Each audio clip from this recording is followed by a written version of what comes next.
are joined today by Mark Davis, President and CEO for Pennsylvania Advocacy and Resources for Autism and Intellectual Disability. Earlier this month, Governor Josh Shapiro signed the 2024-25 state budget. What does this budget include for members of the autism and intellectual disability communities? Hello, Ellen. Thanks for having me on.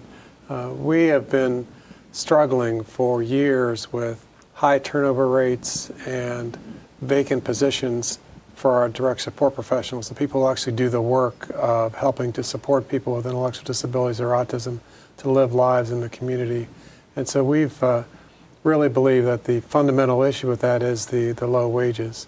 We are paid by the state for about 99 to 100% of our revenue comes from Medicaid.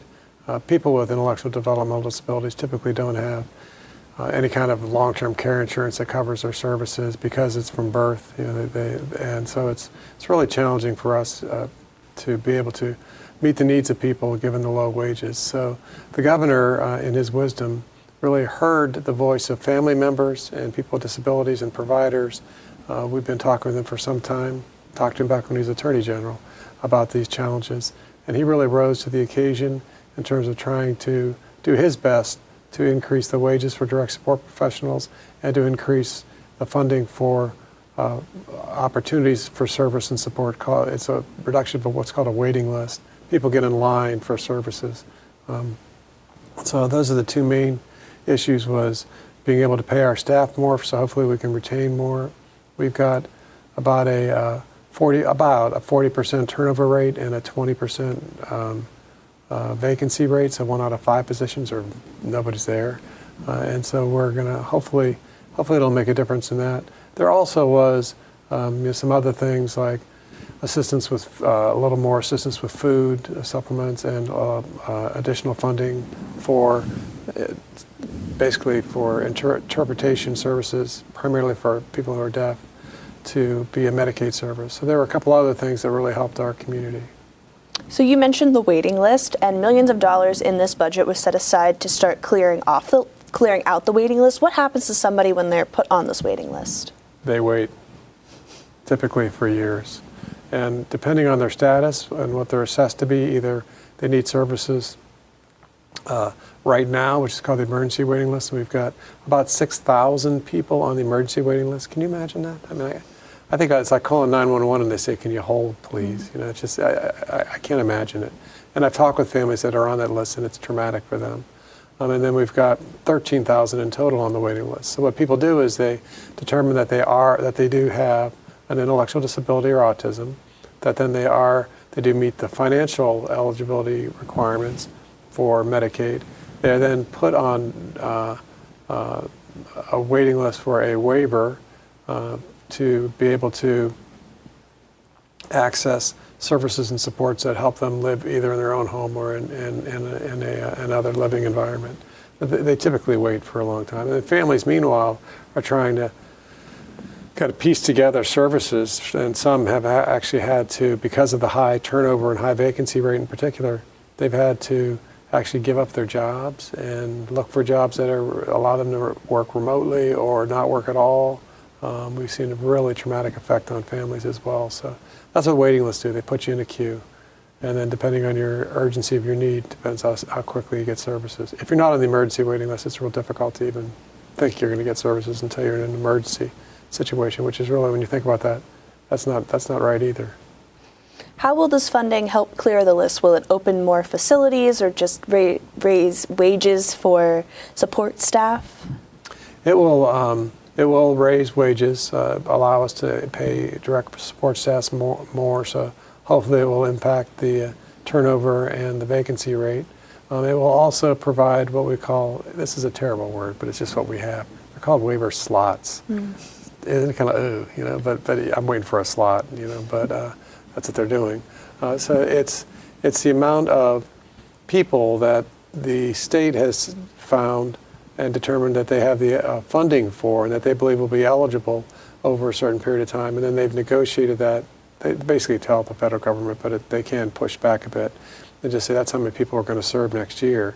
So then the federal government and the state agree on these slots, and then they're available, and then they're distributed through the counties, and the counties help to manage the waiting list and prioritization of the releasing of those slots to serve people. And now here's the problem. So I've been waiting for 2 years for a waiver opportunity, right? So I finally get a slot. I'm like, I got the golden ticket. I finally got something. My son or daughter, my brother, whomever, me, I'm going to finally get the help that I need. Then I call a provider and I say, hey, Mark, I've got the waiver slot. Can I start tomorrow? Actually, we don't have enough staff. We have 25%, 20% of our staff aren't here. We're looking for people to hire. We can't pay them enough. I'm sorry, so you're going to have to be put on our waiting list.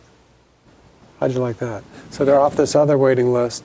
Now on a formal waiting list. Now they're put on we call it a hidden waiting list or secondary waiting list, where I'm waiting for services. Or I can get 10% of my services, but the other 90% I'm going to have to wait for. And so then they languish more, families have more turmoil, and it just keeps going on. Has this cause been a priority in previous budgets in the past? The direct support professional wages have, Governor Wolf gave an increase to DSPs. It's not been a consistent and reliable priority. It's one of our challenges is that you can imagine if almost 100% of your revenue is based on the federal government, on a single source, single vendor, we're kind of a captive vendor to the state, to Medicaid. And they are only increasing wages or rates, which allow us to increase wages, about every 3 years, maybe 5 years. It used to be 5 years. Now they're required to do it every 3 years to look at the data that supports the rates. So they refresh the data, then they refresh the rates. And but if you know anything about inflation, which I'm sure you do, you know that it's been more than zero over the last several years. So as we're waiting for rates for 3 years, the inflation's going like this, and the value of our dollar and our rates is going like this. So what we end up doing is we kind of get to the point where we get a little bit of an increase, and then all of a sudden the tape just keeps moving. And next thing you know, we've got another 100 yards at least to go before we finish a 100-yard dash. And I'm dating myself, 100-meter dash. So I think that's one of the issues with how frequently they do it, and that it's not a priority. We really believe that people with disabilities, my personal mission is to make sure that I influence policy and practice to ensure that every individual with intellectual disability or autism is able to live the same kind of life that you and I have. Why shouldn't they? I mean, to be able to make choices, to be able to live the way they want to live, to have relationships, to be able to go. I have a friend, she's still a friend, with Down syndrome. And I told her one day, I'm tired of all this issue with transportation. We're going to start a transportation committee. Would you be willing to serve on it? And she said, Mark, we don't need a committee. I just need to get where I want to go when I want to get there. I thought and she explained to me, and I got it right away, but she also explained to me, you want to go somewhere, you decide you're going to go there, you got the keys in your pocket, you got a license. I don't have those. And so she had to wait 2 hours. Can you imagine that? It was like 2-hour window. So an hour before our hour. So if you wanted to leave at noon, you'd have to be in line by 10 o'clock outside waiting for the bus at 10 o'clock because there was a 2-hour window on the special transportation. So I think those kind of things where people with disabilities are discounted and not looked upon as equal, which they are equal or more than equal to us. They are beacons of love and just beautiful, beautiful people, like I think most people are. And so we just need to be able to fund them and have systems in place that allow us to serve them in a way that demonstrates that kind of commitment to them. And that's not been the case. Is there anything that did not make it to this budget that you wish had been included? Yes, more money. The governor tried. He tried to get about over 93 million more than we would have got, about almost 100 million more. And we're fortunate, right? It's a good amount of money. It'll add up to about a 7% rate increase to us, plus a little bit more for a new program they're starting. But we were counting on a 12%, 9 to 12% increase, and not counting, but that's what we were hoping to get, and so we got cut pretty short. So we're crossing our fingers that we'll be able to figure this out. But what was not included we like that the governor has said, and his staff has said, and the legislature have said that we're not done. That this is the first step in making sure that this is a viable system long term, and they understand that they can't just eliminate the waiting list with a one-off, and then just say, okay, you're good now because of inflation, because they didn't. It's a lot. It would be one step would be a very big step, right? So they're looking at how do they do it incrementally over time, and they've committed to that for us. So we're really happy about that, and we're hopeful that we'll be able to see that come to fruition. We've been talking with Mark Davis, President and CEO for Pennsylvania Advocacy and Resources for Autism and Intellectual Disability. Thank you so much for coming. Thank you.